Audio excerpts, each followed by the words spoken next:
9th of October, 1757. 1. That date above says 9th of October, which I scribbled there rather optimistically at the end of the previous entry, intending that this should be a contemporaneous account of our attempt to breach the chateau. In fact, I'm writing this several months later, and to detail what happened that night, I have to cast my mind back. 2. How many would there be? 6 on the last occasion I came. Would Reginald have strengthened the force in the meantime, knowing I might come? I thought so. Doubled it. Make it 12 then, plus John Harrison if he was still in residence, and, of course, Reginald. He was 52 and his skills would have faded, but even so, I knew never to underestimate him. So we waited, and hoped they'd do what they eventually did, which was to send out a search party for the missing patrol, 3 of them, who came bearing torches and drawn swords, marching across the dark lawn with torchlight dancing on grim faces. We watched as they materialized from the gloom and melted away into the trees. At the gates they began calling the guard's name, then hurried along the outside of the low perimeter towards where the patrol was supposed to be. His body was where I'd left it, and in the trees nearby, Holden, Jenny and I took up position. Jenny stayed back, armed with a knife, but out of the action. Holden and I were further forward, where we both climbed trees, Holden with some difficulty, to watch and wait, steeling ourselves as the search party came across the body. "He's dead, sir." The party leader craned over the body. "Some hours ago." I gave a bird call, a signal to Jenny, who did what we'd agreed. Her scream for help was launched from deep within the forest, and pierced the night. With a nervous nod, the party leader led his men into the trees, and they thundered towards us to where we perched, waiting for them. I looked through the trees to see the shape of Holden a few yards away, and wondered if he was well enough, and I hoped to dear God he was, because in the next moment the patrol was running into the trees below us, and I launched myself from the branch. I took out the leader first, ejecting my blade so it went through his eye and into his brain, killing him instantly. From my crouching position, I sliced up and back and opened the stomach of the second man, who dropped to his knees with his insides glistening through a gaping hole in his tunic, then fell face first to the soft forest floor. Looking over, I saw the third man drop off the point of Holden's sword, and Holden look over, even in the dark, the triumph written all over his face. "Good screaming," I said to Jenny, moments later. "Pleased to be of assistance," she frowned. "But listen, Hightam, I'm not staying in the shadows when we get there." She raised the knife. "I want to deal with Birch myself. He took my life away from me. Any mercy he showed by not having me killed, I shall repay by leaving him his cock and—" She stopped and looked over at Holden, who knelt nearby and looked away. She began. "That's all right, miss," said Holden.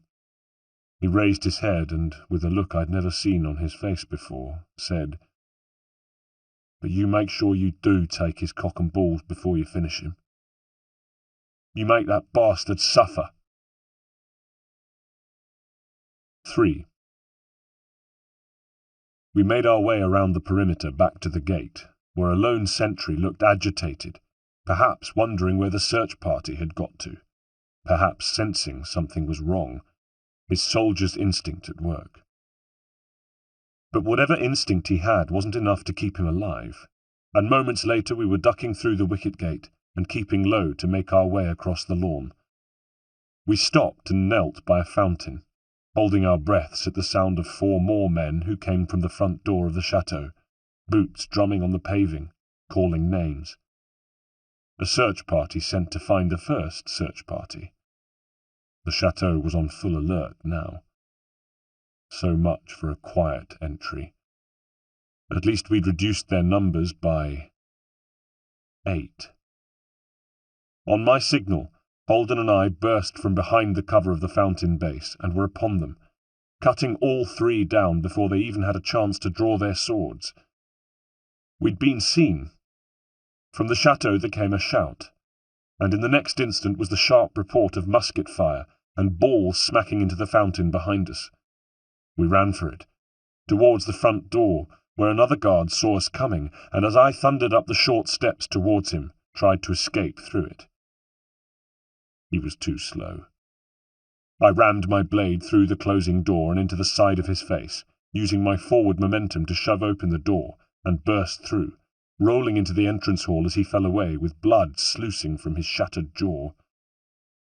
From the landing above came the crack of musket fire, but the gunman had aimed too high, and the ball smacked harmlessly into wood.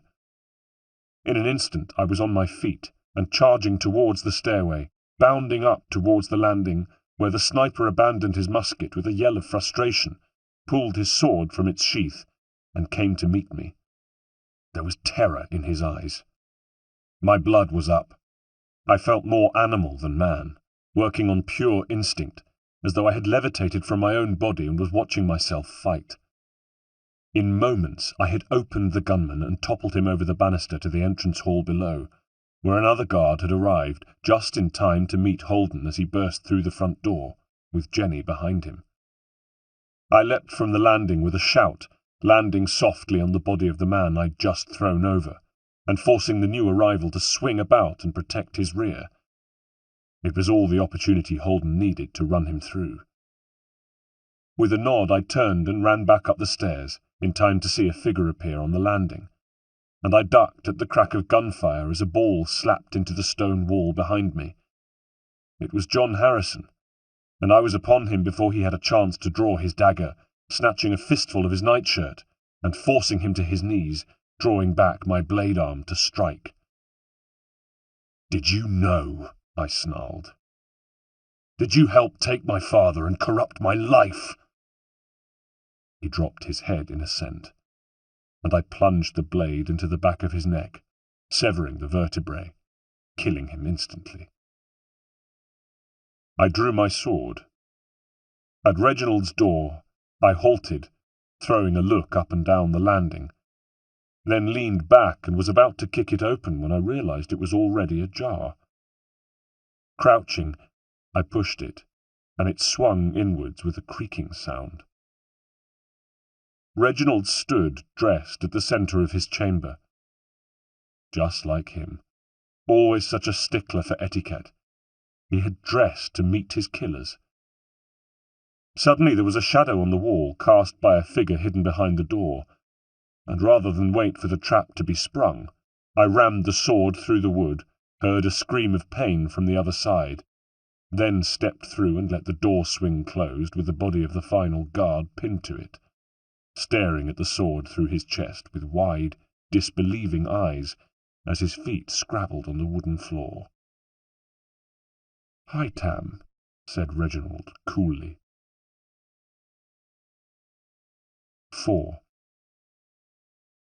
"Was he the last of the guards?" I asked, shoulders heaving as I caught my breath. Behind me the feet of the dying man still scuffed the wood, and I could hear Jenny and Holden on the other side of the door, struggling to open it with his writhing body in the way. At last, with a final cough, he died. His body dropped from the blade, and Holden and Jenny burst in. "Yes," nodded Reginald. "Just me now." "Monica and Lucio, are they safe?" "In their quarters, yes, along the hall." "Holden, would you do me a favour?" I asked over my shoulder. "Would you go and see that Monica and Lucio are unharmed? Their condition may well help determine how much pain we put Mr. Birch through." Holden pulled the body of the guard away from the door, said, "Yes, sir," and left, shutting the door behind him, with a certain finality about the way he did it that wasn't lost on Reginald. Reginald smiled. A long, slow, sad smile. "I did what I did for the good of the order, Hightam. for the good of all humanity, at the expense of my father's life. You destroyed our family. Did you think I'd never find out?" He shook his head sadly. "My dear boy, as Grand Master, you have to make difficult decisions. Did I not teach you that? I promoted you to Grand Master of the Colonial Rite, knowing that you too would have to make similar decisions, and having faith in your ability to make them, Hightam. Decisions made in the pursuit of a greater good. In pursuit of an ideal you share, remember? You ask, did I think you'd ever find out? And of course the answer is yes. You are resourceful and tenacious. I trained you to be that way. I had to consider the possibility that, one day, you'd learn the truth. But I hoped that when that day arrived you'd take a more philosophical view." His smile was strained. "Given the body count, I'm to assume disappointment in that regard, am I?" I gave a dry laugh. "Indeed, Reginald, indeed you are. What you did is a corruption of everything I believe. And you know why? You did it not with the application of our ideals, but with deceit. How can we inspire belief when what we have in our heart is lies?" He shook his head disgustedly. "Oh, come on, that's naive rubbish. I'd have expected it of you as a young adept, but now? During a war, you do what you can to secure victory. It's what you do with that victory that counts. No. We must practice what we preach. Otherwise our words are hollow." "There speaks the assassin in you," he said, his eyebrows arched. I shrugged. "I'm not ashamed of my roots. I've had years to reconcile my assassin blood with my Templar beliefs, and I've done so." I could hear Jenny breathing by my side, wet, ragged breaths that even now were quickening. "Ah, so this is it," scoffed Reginald. "You consider yourself a moderate, do you?" I said nothing. "And you think you can change things?" he asked with a curled lip. But the next person to speak was Jenny. "No, Reginald," she said. "Killing you is to take revenge for what you have done to us." He turned his attention to her, acknowledging her presence for the first time. "And how are you, Jenny?" he asked her, raising his chin slightly, then adding, disingenuously, "Time has not withered you, I see."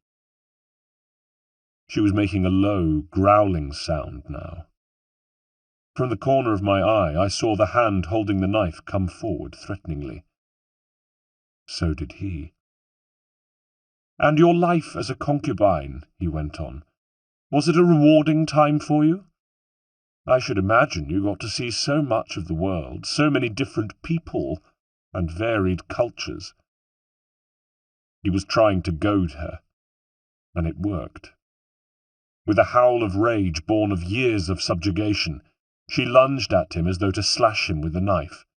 "No, Jenny!" I shouted, but too late, because of course he was ready for her. She was doing exactly what he'd hoped she'd do, and as she came within striking distance, he snatched out his own dagger, it must have been tucked into the back of his belt, and avoided her knife swipe with ease. Then she was howling in pain and indignation as he snatched and twisted her wrist. Her knife dropped to the wood, and his arm locked around her neck with his blade held to her throat. Over her shoulder he looked at me, and his eyes twinkled. I was on the balls of my feet, ready to spring forward, but he pushed the blade to her throat, and she whimpered, both of her arms at his forearm, trying to dislodge his grip. He warned, and already he was edging around, keeping the knife to her throat, pulling her back towards the door, the expression on his face changing, though, from triumph to irritation as she began to struggle. Keep still, he told her through gritted teeth. Do as he says, Jenny, I urged. But she was thrashing in his grip. Perspiration-soaked hair plastered to her face, as though she was so revolted by being held by him that she would rather be cut than spend another second in such close proximity. And cut she was, blood flowing down her neck. "Will you hold still, woman?" he snapped, beginning to lose his composure. "For the love of God, do you want to die here?" "Better that and my brother put you to death than allow you to escape," she hissed, and continued to strain against him. I saw her eyes flick to the floor. Not far away from where they struggled was the body of the guard, and I realized what she was doing a second before it happened.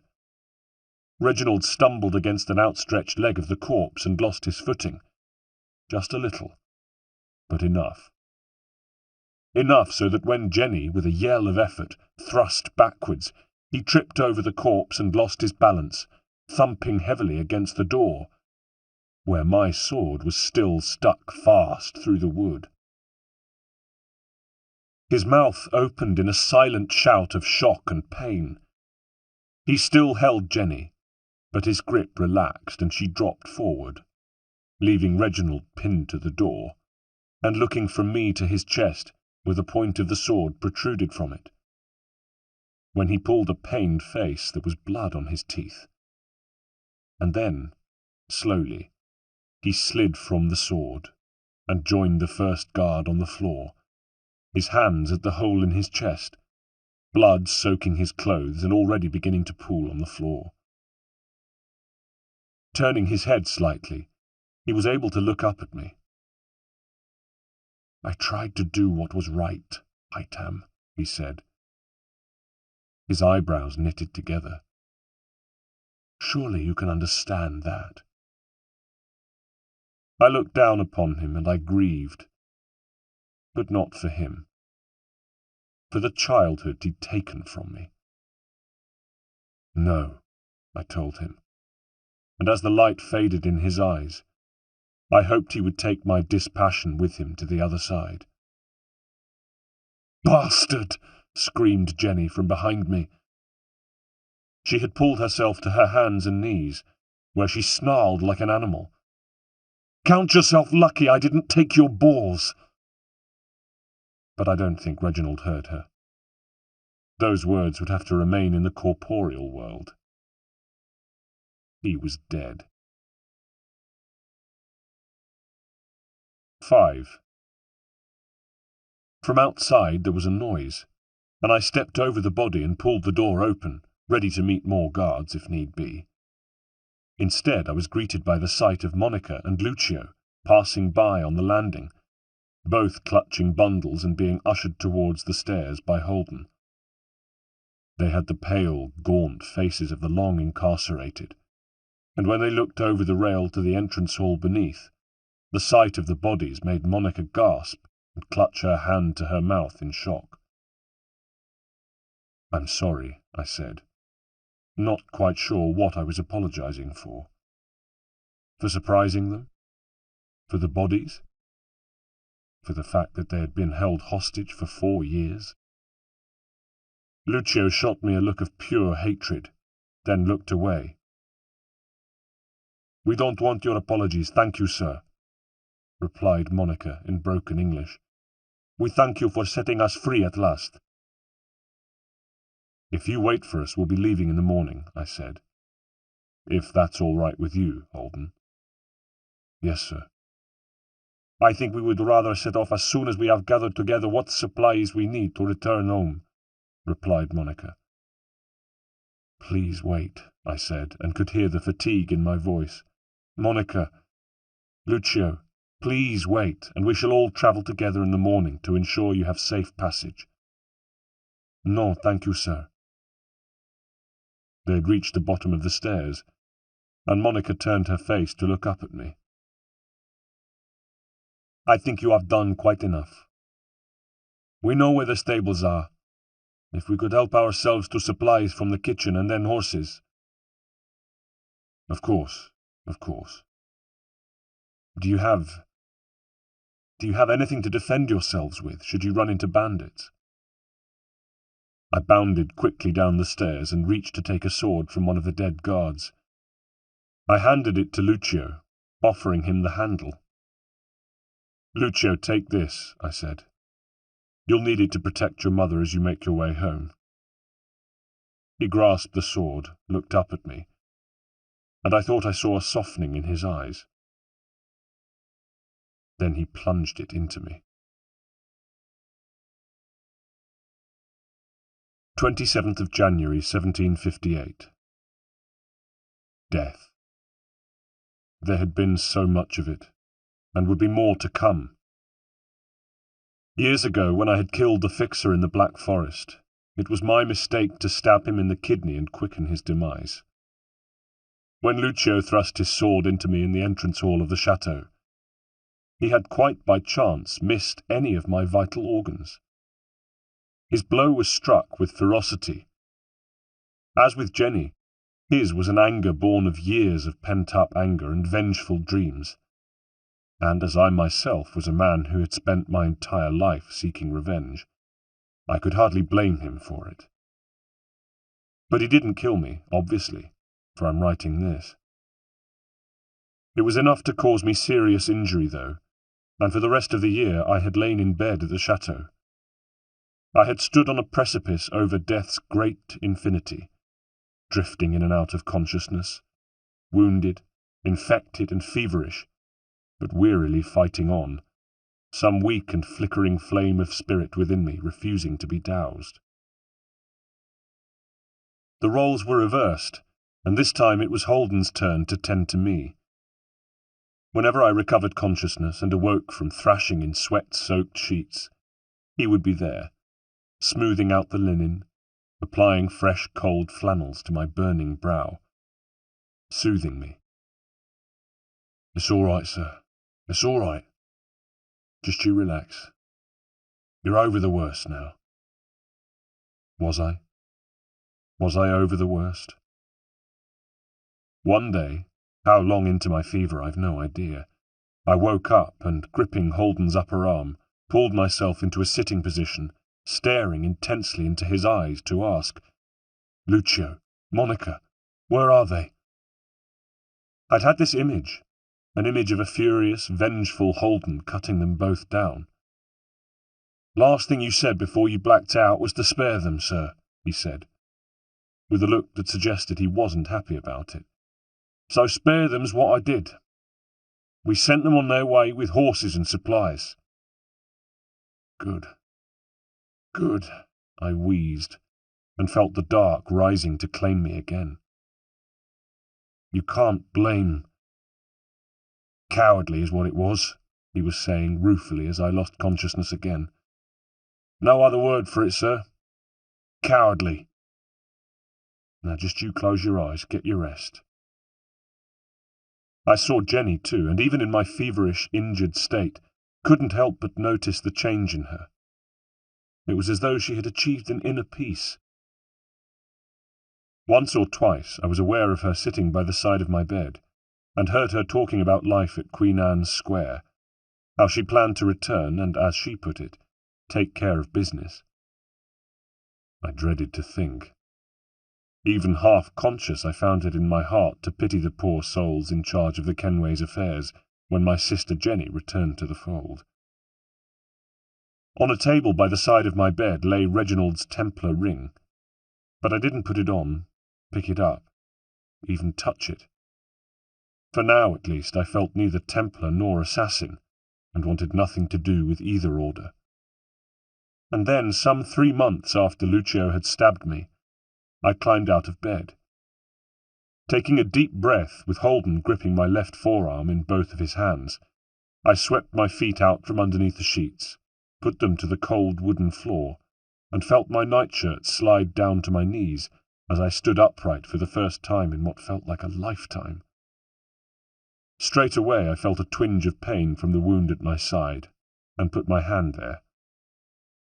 "It was badly infected, sir," explained Holden.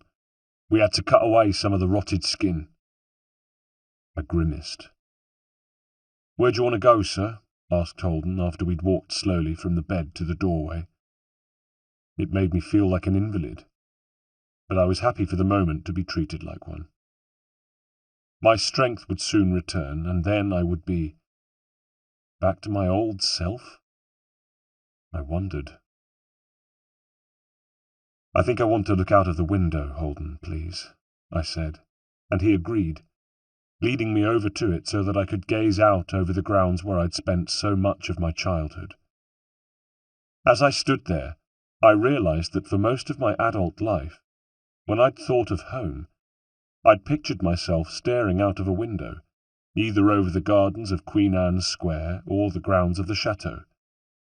I'd called both of them home, and still did, and now that I knew the full truth about Father and Reginald, they'd come to acquire an even greater significance. A duality, almost. Two halves of my boyhood, two parts of the man I became. "That's enough, thank you, Holden," I said, and let him lead me back to the bed. I climbed in, suddenly feeling, I hate to admit it, but frail, after my long journey all the way to the window and back again. Even so, my recovery was almost complete, and the thought was enough to bring a smile to my face, as Holden busied himself collecting a beaker of water and a used flannel, on his face a strange, grim, unreadable expression. "It's good to see you back on your feet, sir," he said, when he realized I was looking at him. "I've got you to thank, Holden," I said. "And Miss Jenny, sir," he reminded me. "Indeed." "We were both worried about you for a while, sir. It was touch and go." Quite something it would have been to have lived through wars, assassins, and murderous eunuchs, only to die at the hands of a slip of a boy, I chuckled. He nodded and laughed dryly. "Quite so, sir," he agreed. "A bitter irony indeed." "Well, I live to fight another day," I said, "and soon, maybe in a week or so, we shall take our leave, travel back to the Americas, and there continue my work." He looked at me, nodded. "As you wish, sir," he said. "Will that be all for the time being, sir?" Yes, of course. Sorry, Holden, to be such a bother these past few months." "My only wish has been to see you recover, sir," he said, and left. 28th of January, 1758. The first thing I heard this morning was a scream. Jenny's scream. She had walked into the kitchen and found Holden hanging from a clothes dryer. I knew even before she rushed into my room. I knew what had happened. He'd left a note, but he hadn't needed to. He had killed himself because of what the Coptic priests had done to him. It was as simple as that. And no surprise. Not really. I knew from the death of my father that a state of stupefaction is a good index of the grieving to come. The more paralyzed, dazed, and numb one feels, the longer and more intense the period of mourning. Part 4. 1774. 16 years later. 12th of January, 1774. 1. Writing this at the end of an eventful evening, there is but one question on my mind.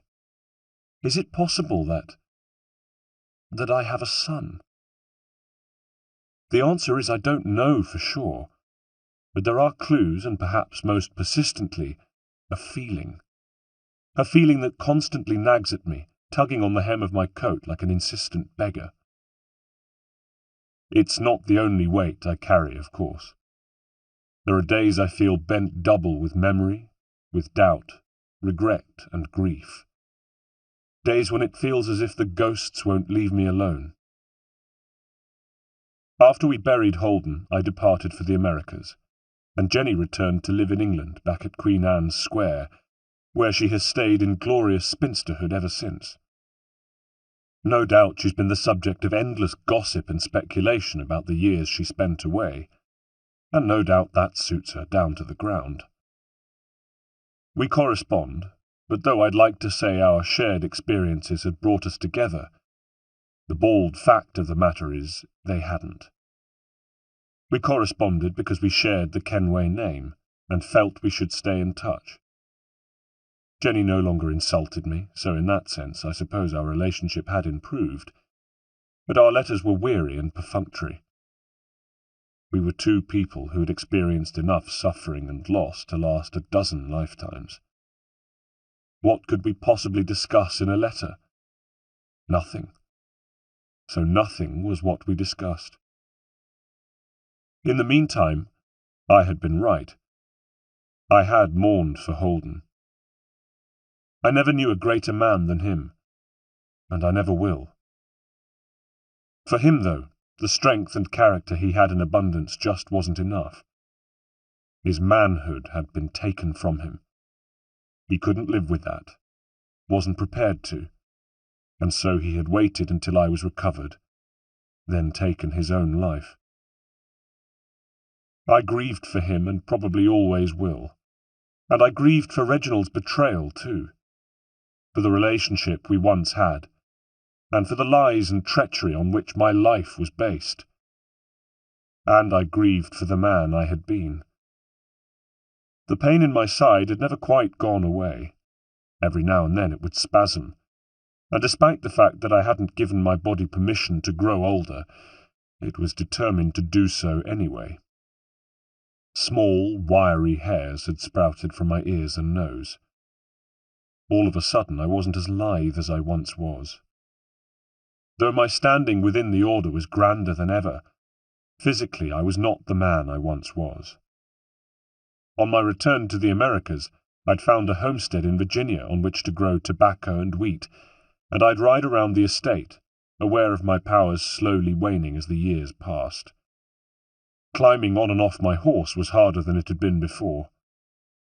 And I don't mean hard, just harder, because I was still stronger and faster and more agile than a man half my age, and there wasn't a worker on my estate who could best me physically.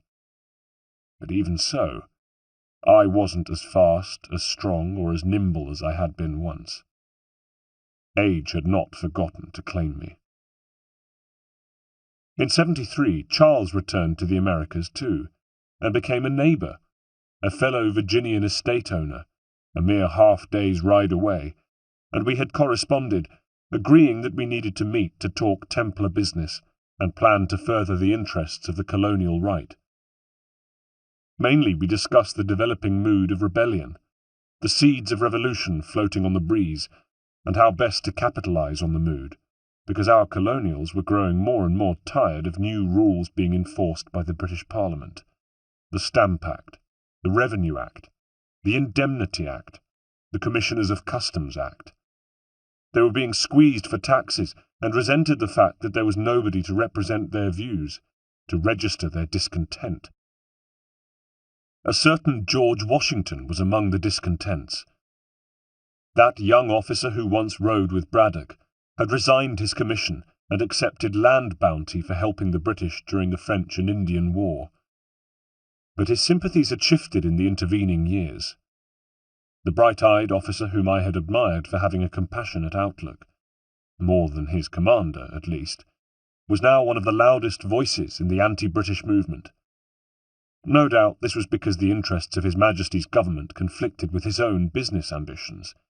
He had made representations at the Virginia Assembly to try to introduce legislation banning the import of goods from Great Britain. The fact that it was a doomed legislation only added to the growing sense of national discontent. The Tea Party, when it happened in December 73, just last month in fact, was the culmination of years, no, decades of dissatisfaction. By turning the harbour into the world's biggest cup of tea, the colonists were telling Great Britain and the world that they were no longer prepared to live under an unjust system. A full-scale uprising was surely just a matter of months away. So, with the same amount of enthusiasm as I tended my crops, or wrote to Jenny, or climbed out of bed each morning, in other words, very little, I decided it was time for the order to make preparations for the coming revolution, and I called a meeting. 2. We assembled, all of us together for the first time in over 15 years, the men of the colonial right with whom I had shared so many adventures 20 years ago. We were gathered beneath the low beams of a deserted tavern called the Restless Ghost on the outskirts of Boston. It hadn't been deserted when we'd arrived, but Thomas had seen to it that we soon had the place to ourselves, literally chasing out the few drinkers who were huddled over the wooden tables. Those of us who usually wore a uniform were wearing civilian clothes, with buttoned-up coats and hats pulled down over our eyes, and we sat around a table with tankards close at hand, me, Charles Lee, Benjamin Church, Thomas Hickey, William Johnson, and John Pitcairn. And it was here that I first learnt about the boy. Benjamin addressed the subject first. He was our man inside Boston's Sons of Liberty, a group of patriots, anti-British colonists who had helped organize the Boston Tea Party, and 2 years ago in Martha's Vineyard, he'd had an encounter. "A native boy," he said.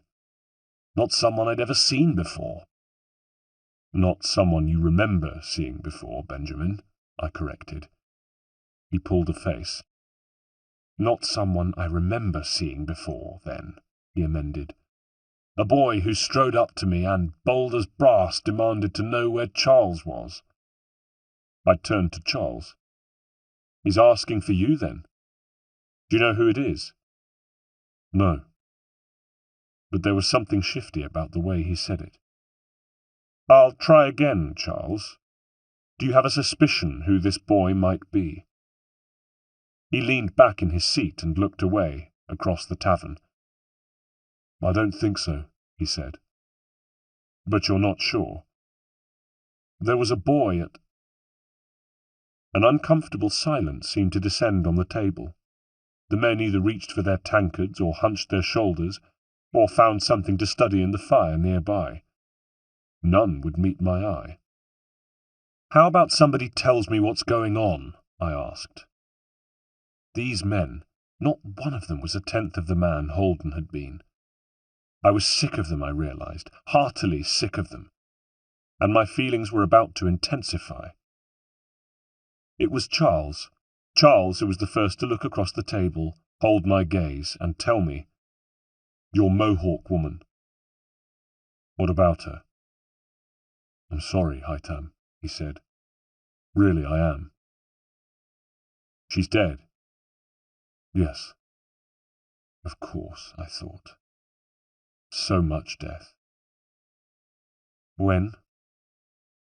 "How?" "It was during the war, in '60, 14 years ago now.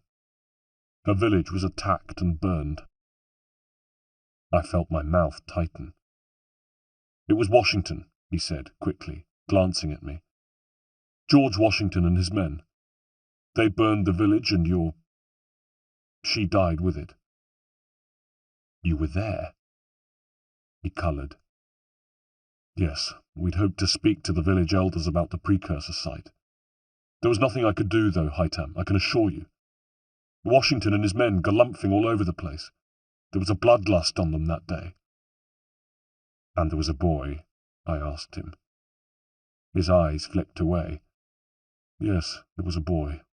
Young. About 5. About 5, I thought.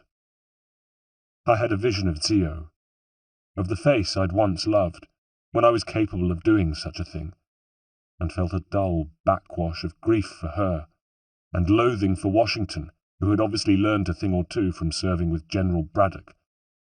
Lessons in brutality and ruthlessness. I thought of the last time she and I had been together, and I pictured her in our small encampment, gazing out into the trees with a faraway look in her eyes, and almost unconsciously, her hands going to her belly. But no, I cast the idea aside. Too fanciful. Too far-fetched. He threatened me, this boy, Charles was saying. In different circumstances I might have smiled at the image of Charles, all 6 foot of him, being threatened by a 5-year-old native boy, if I hadn't been trying to absorb the death of Theo, that was. And I took a deep but almost imperceptible breath, feeling the air in my chest, and dismissed the image of her. I wasn't the only one of us there, said Charles defensively, and I looked around the table inquiringly. Go on then. Who else? William, Thomas, and Benjamin all nodded, their eyes fixed on the dark, knotted wood of the tabletop. It can't have been him, said William crossly. Can't have been the same kid, surely. Come on, Item, what are the chances? Chimed Thomas Hickey. And you didn't recognize him at Martha's Vineyard? I asked Benjamin now. He shook his head, shrugged. It was just a kid, an Indian kid. They all look the same, don't they? And what were you doing there in Martha's Vineyard? His voice was testy. Having a break. Or making plans to line your pockets, I thought, and said, Really? He pursed his lips. If things go as we think, and the rebels organize themselves into an army, then I'm in line to be made chief physician, Master Kenway, he said. One of the most senior positions in the army. I think that rather than questioning why I was in Martha's Vineyard that day, you might have some words of congratulation for me. He cast around the table for support, and was greeted with hesitant nods from Thomas and William, both of them giving me a sideways look at the same time. I conceded. And I have completely forgotten my manners, Benjamin. Indeed, it will be a great boost for the Order the day you achieve that rank. Charles cleared his throat loudly. While we also hope that if such an army is formed, our very own Charles will be appointed its commander-in-chief. I didn't see exactly as the light in the tavern was so low, but I could sense Charles redden. We do more than merely hope, he protested. I am the obvious candidate. My military experience far outstrips that of George Washington. Yes, but you are English, Charles, I sighed. Born in England, he spluttered, but a colonial in my heart. What's in your heart may not be enough, I said. We shall see, he returned indignantly. We would indeed, I thought wearily, then turned my attention to William, who had been cagey so far, although, as the one who would have been most affected by the events of the Tea Party, it was obvious why. And what of your assignment, William? How go the plans to purchase the native land? We all knew, of course, but it had to be said, and it had to be said by William, whether he liked it or not. The Confederacy has given the deal its blessing, he started. But... He took a deep breath. You know, of course, Master Kenway, of our plans to raise funds. Tea leaves? And you know, of course, all about the Boston Tea Party. I held up my hands. The repercussions have been felt worldwide. First the Stamp Act, now this. Our colonists are revolting, are they not? William shot me a reproachful look. I'm glad it's a situation that amuses you, Master Kenway. I shrugged. The beauty of our approach is that we have all the angles covered. Here around the table we have representatives of the colonials, I pointed at Benjamin, of the British Army, I indicated John, and of course our very own man for hire, Thomas Hickey. On the outside your affiliations could not be more different. What you have in your heart are the ideals of the Order.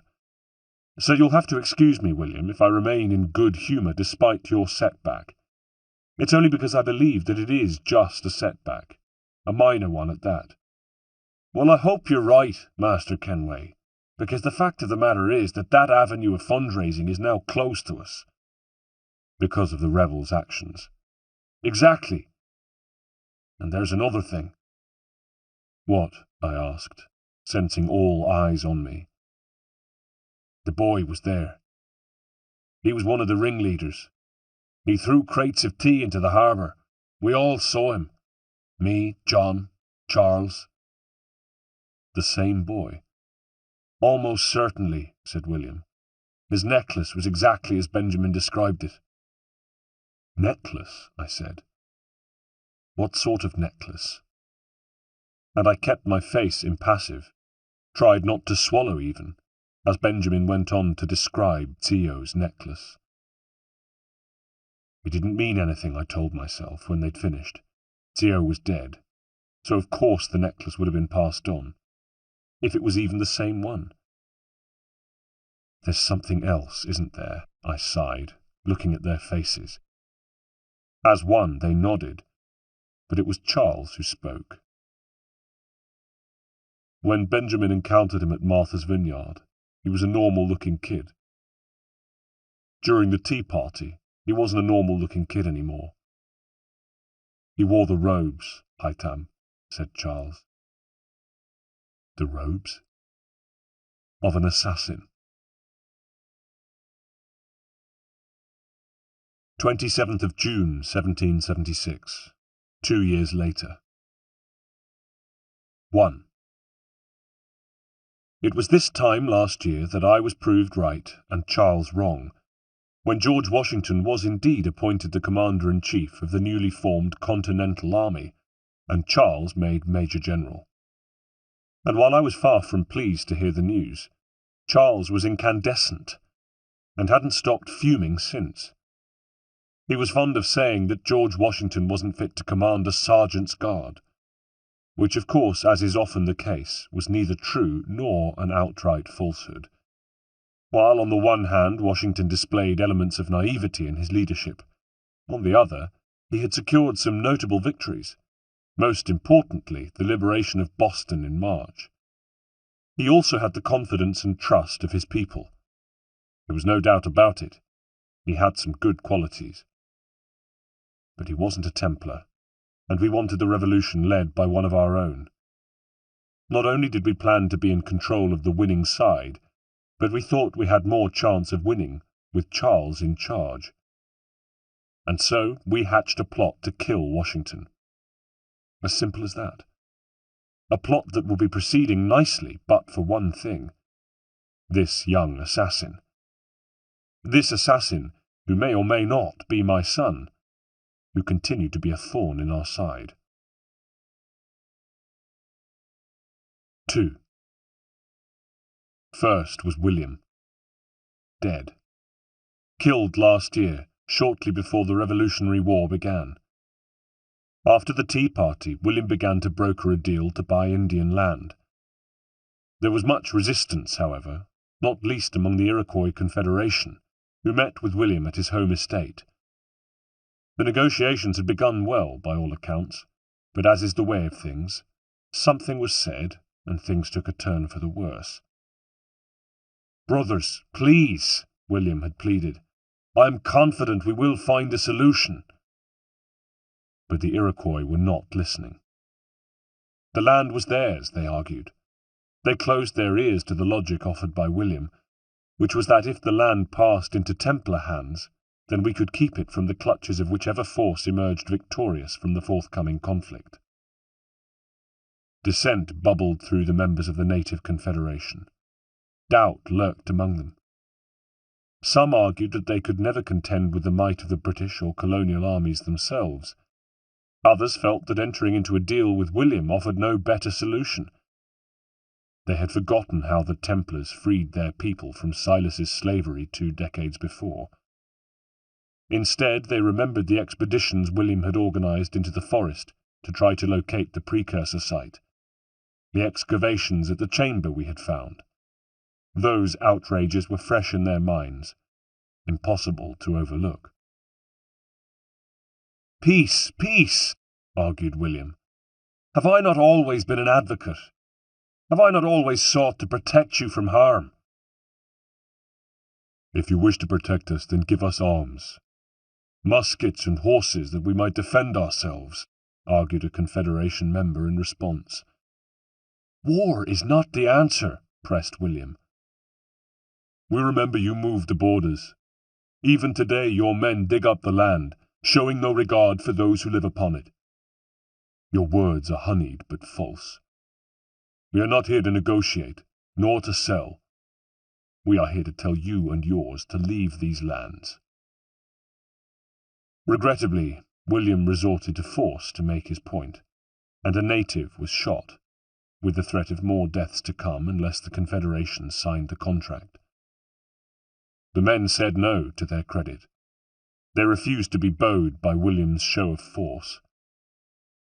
What a bit of vindication it must have been, as their men began to fall with musket balls in their skulls. And then the boy appeared. I had William's man describe him to me in detail, and what he said matched exactly what Benjamin had said about the encounter in Martha's Vineyard, and what Charles, William, and John had seen at Boston Harbor. He wore the same necklace, the same assassin's robes. It was the same boy. This boy, what did he say to William? I asked the soldier who stood before me.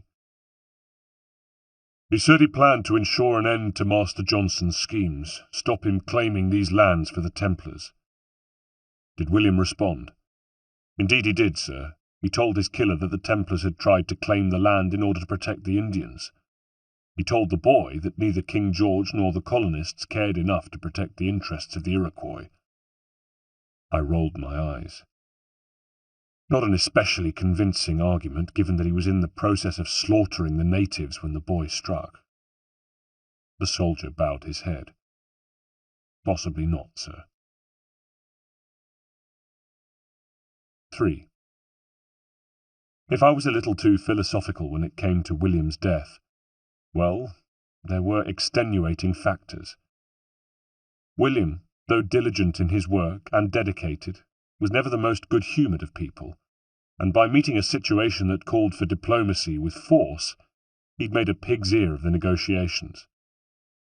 Though it pains me to say it, he had been the architect of his own downfall, and I'm afraid I've never been one for tolerating incompetence. Not as a young man, when I suppose it was something I'd inherited from Reginald, and now, having passed my 50th birthday, even less so. William had been a bloody fool, and paid for it with his life. Equally, the project to secure the native land, while important to us, was no longer our main priority. It hadn't been since the outbreak of war. Our main task now was to assume control of the army, and fair means having failed, we were resorting to foul, by assassinating Washington. However, that plan was dealt a blow when the assassin next targeted John, our British Army officer, striking at him because of John's work weeding out the rebels. Again, though it was irritating to lose such a valuable man, it might not have affected our plans but for the fact that in John's pocket was a letter, unfortunately one that detailed plans to kill Washington, naming our Thomas Hickey as the man elected to do the deed. In short order, the youthful assassin was hot-footing it to New York, with Thomas next on his list. Thomas was counterfeiting money there, helping to raise funds as well as preparing for the assassination of Washington. Charles was already there with the Continental Army, so I slipped into the city myself and took lodgings. And no sooner had I arrived than I was given the news. The boy had reached Thomas, only for the pair of them to be arrested, and both of them tossed in Bridewell prison. There can be no further mistakes, Thomas. Am I understood? I told him when I visited him, shivering in the cold and revolted by the smell, clamour, and noise of the jail, when suddenly in the cell next door I saw him, the assassin, and knew. He had his mother's eyes, the same jet-black hair, the proud set of his chin. He was the image of her. Without a doubt, he was my son. 4. It's him, said Charles, as we left the prison together. I gave a start, but he didn't notice. New York was freezing, our breath hung in clouds, and he was far too preoccupied with keeping warm. It's who? The boy. I knew exactly what he meant, of course. What the hell are you talking about, Charles? I said crossly, and blew into my hands. Do you remember me telling you about a boy I encountered back in '60, when Washington's men attacked the Indian village? Yes, I remember. And this is our assassin, is it? The same one as at Boston Harbor, the same one who killed William and John. That's the boy who's in there now. It would seem so, Hightown, yes. I rounded on him. Do you see what this means, Charles? We have created that assassin. In him burns a hatred of all Templars. He saw you the day his village burned, yes? Yes. Yes, I've already told you. I expect he saw your ring, too. I expect he wore the imprint of your ring on his own skin for some weeks after your encounter. Am I right, Charles? Your concern for the child is touching, Hightown. You always were a great supporter of the natives. The words froze on his lips because in the next instant I'd bunched some of his cape in my fist and thrust him against the stone wall of the prison. I towered over him, and my eyes burned into his. My concern is for the order, I said. My only concern is for the order. And correct me if I'm wrong, Charles, but the order does not preach the senseless slaughter of natives, the burning of their villages. That, I seem to recall, was noticeably absent from my teachings. Do you know why? Because it's the kind of behaviour that creates, how would you describe it? Ill will among those we might hope to win over to our way of thinking. It sends neutrals scuttling to the side of our enemies, just as it has here. Men are dead and our plans under threat because of your behaviour 16 years ago. Not my behaviour. Washington is... I let him go, took a step back and clasped my hands behind me. Washington will pay for what he has done. We will see to that. He is brutal, that is clear, and not fit to lead. I agree, Hightown, and I've already taken a step to ensure that there are no more interruptions. To kill two birds with one stone, as it were. I looked sharply at him. Go on. The native boy is to be hanged for plotting to kill George Washington, and for the murder of the prison warden. Washington will be there, of course. I plan to make sure of it. And we can use the opportunity to kill him. Thomas, of course, is more than happy to take on the task. It only falls to you, as Grand Master of the colonial right, to give the mission your blessing. It's short notice, I said, and could hear the doubt in my own voice. But why? Why did I even care any more who lived or died? Charles spread his hands. It is short notice, but sometimes the best plans are. Indeed, I agreed. Indeed. Well, I thought. With one word I would ratify the execution of my own child. What manner of monster could do such a thing? Do it, I said. Very well, he replied, with a sudden chest-puffed satisfaction. Then we won't waste a single moment more. We shall put the word out across New York tonight that tomorrow a traitor to the revolution meets his end. 5. It is too late for me to feel paternal now. Whatever inside me that might once have been capable of nurturing my child had long since been corrupted or burned away. Years of betrayal and slaughter have seen to that. 28th of June, 1776. 1. This morning I woke up in my lodgings with a start, sitting upright in bed and looking around the unfamiliar room. Outside the window, the streets of New York were stirring. Did I imagine it, or was there a charge in the air, an excited edge to the chatter that rose to my window? And if there was, Did it have anything to do with the fact that today there was an execution in town? Today they would hang Connor. That's his name. That's the name Theo gave him. I wondered how different things might have been had we brought him into this world together. Would Connor still be his name? Would he still have chosen the path of the assassin? And if the answer to that question was no, he wouldn't have chosen the path of an assassin because his father was a Templar, then what did that make me but an abomination, an accident, a mongrel, a man with divided loyalties, but a man who had decided he could not allow his son to die. Not today. I dressed, not in my normal clothes, but in a dark robe with a hood which I pulled up over my head, then hurried for the stables, found my horse, and urged her onwards to the execution square, over muddy streets packed hard, startled city folk scuttling out of my way and shaking their fists at me, or staring wide-eyed from beneath the brims of their hats. I thundered on towards where the crowds became thicker, as onlookers congregated for the hanging to come. And as I rode, I wondered what I was doing, and realized I didn't know. All I knew was how I felt, which was as though I had been asleep but suddenly was awake.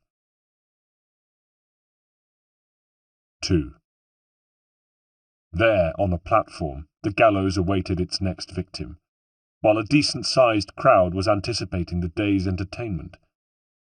Around the sides of the square were horses and carts, onto which families clambered for a better view.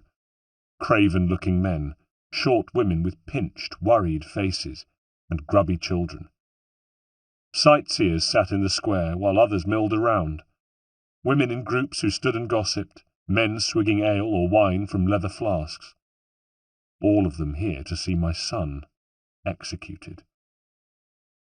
At one side, a cart flanked by soldiers arrived, and I caught a glimpse of Connor inside, before out jumped a grinning Thomas Hickey, who then yanked him from the cart too, taunting him at the same time. "Didn't think I'd miss your going-away party, did you? I hear Washington himself will be in attendance. Hope nothing bad happens to him." Connor, with his hands bound in front of him, shot a look of hatred at Thomas, and once again I marvelled at how much of his mother was to be found in those features. But along with defiance and bravery, today there was also fear. "You said there'd be a trial," he snapped, as Thomas manhandled him. "Traitors don't get trials, I'm afraid.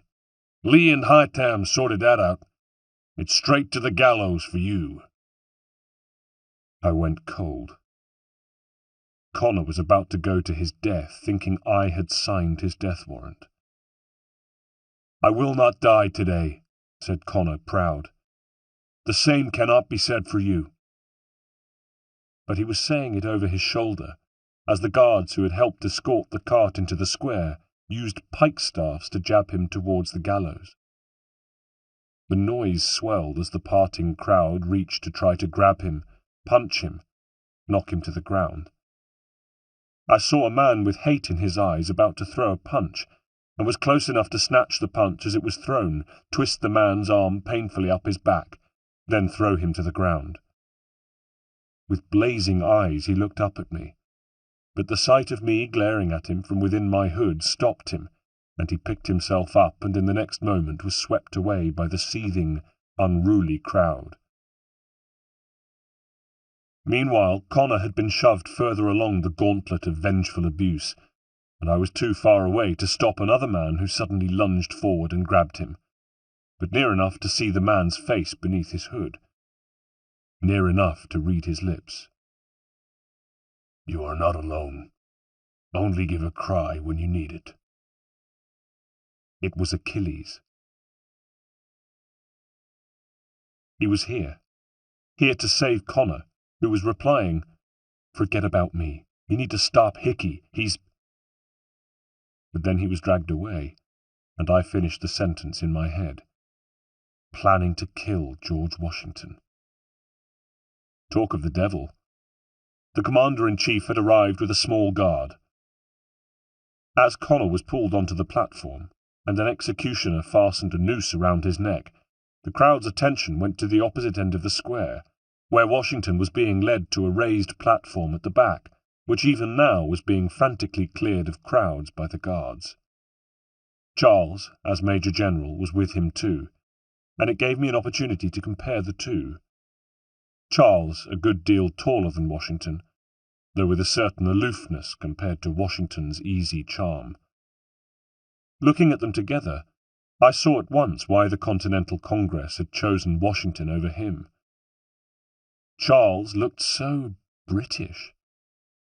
Then Charles had left Washington and with a couple of guards made his way across the square, swatting the crowd out of his way as he came, and then was ascending the steps to the gallows, where he addressed the crowd which pushed forward.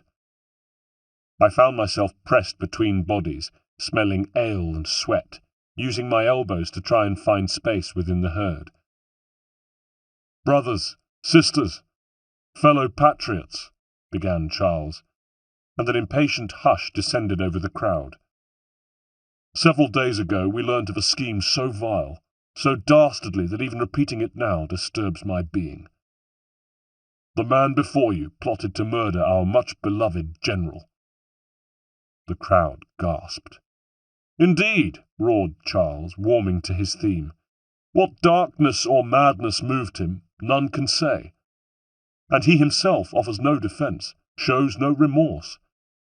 And though we have begged and pleaded for him to share what he knows, he maintains a deadly silence." At this the executioner stepped forward and thrust a Hessian sack over Connor's head. "If the man will not explain himself, if he will not confess and atone, what other option is there but this?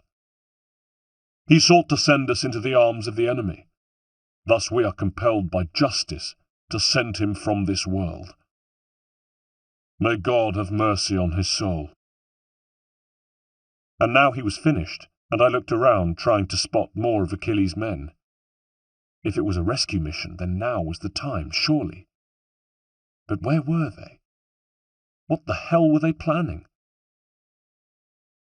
A bowman. They had to be using a bowman. It wasn't ideal. An arrow wouldn't sever the rope completely. The best the rescuers could hope for was that it would part the fibre enough for Connor's weight to snap it. But it was the most accurate. It could be deployed from far away.